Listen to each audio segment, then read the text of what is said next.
wasn't just a statue. It was a spirit, a legacy, a cause.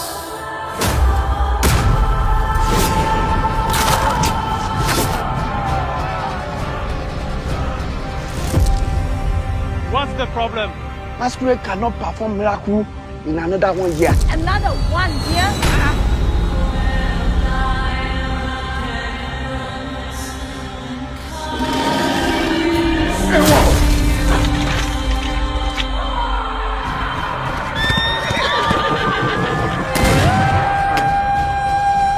Kí ló pa wọn? Ikú ni. Àwọn ọmọ rẹ̀ wá ń kọ́. Wọ́n kó òkú àwọn ọmọ wọn lọ ni.